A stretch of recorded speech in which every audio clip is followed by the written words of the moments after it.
కోసం మొదటిసారి ఓపెన్ అయిన సమంత 8 ఏళ్లుగా ఎదురు చూస్తూనే ఉన్నానంటూ లైవ్ లోనే ఎమోషనల్ అయిపోయింది.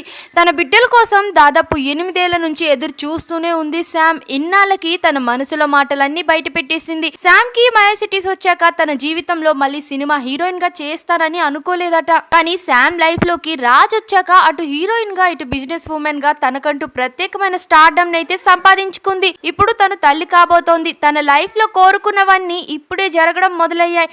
ఈ కోరికలన్నీ తన డైరీలో 2 సంవత్సరాల క్రితమే రాసుకున్నానని చెప్పుకొచ్చింది శామ్. అయితే మ్యాటర్ ఏంటంటే సమంత ప్రెగ్నెంట్ అన్న విషయం మనందరికీ తెలిసిందే. తను రెగ్యులర్ గానే మంచిగా తన హెల్త్ ని చూసుకుంటూ ఉంటుంది.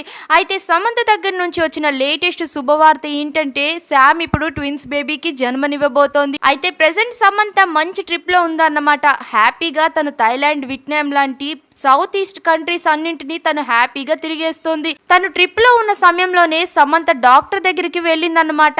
తనకి కొద్దిగా అనీజీగా అనిపించడంతో బేబీ కదలికలు పెరగడంతో డాక్టర్ దగ్గరికి వెళ్ళేసరికి వాళ్ళు స్కానింగ్ మొత్తం అంతా చూసి మీరు ట్విన్ బేబీస్ కి జన్మనివ్వబోతున్నారంటూ సమంతకి చెప్పడం అయితే జరిగింది. దాంతో అసలు ఒకే దెబ్బకి డబుల్ ఆఫర్ అన్నట్టుగా, అంటే సమంత ప్రెగ్నెన్సీ కోసం, తన మాతృత్వం కోసం దాదాపు 8 ఏళ్ల నుంచి తను వెయిట్ చేస్తూనే ఉంది. కానీ అలాంటిది ఇప్పుడు ఏకంగా 2 బిడ్డలు పుట్టడం అంటే చాలా గొప్ప విషయం. అసలు తన స్కానింగ్ లో బయటపడిన విషయం ఏంటి అంటే తన ఎగ్ కాస్త రెండిటిగా మారి ఇప్పుడు 2 బేబీస్, ఆమెకు ఆ బేబీస్ పెరుగుతున్నట్లు తెలుస్తుందన్నమాట. ఈ శుభవార్త విన్న రాజ్ అయితే చాలా ఎమోషనల్ అయిపోయారు. అయితే ఇదే విషయాన్ని శామ్ తన ఫ్యాన్స్ తో చెప్పుకొచ్చింది. ఒకప్పుడు మేనిఫెస్టింగ్ చేసినవన్నీ ఇప్పుడు లైఫ్ లో ఒక్కొక్కటిగా దక్కుతూ ఉన్నాయి అంటూ చాలా ఎమోషనల్ అయిపోయింది. ఇక మీ అభిప్రాయం ఏంటి కామెంట్స్ లో తప్పకుండా చెప్పేయండి. మరిన్ని ఫాస్ట్ అప్డేట్స్ కోసం మా ఛానల్ ని సబ్స్క్రైబ్ చేయండి.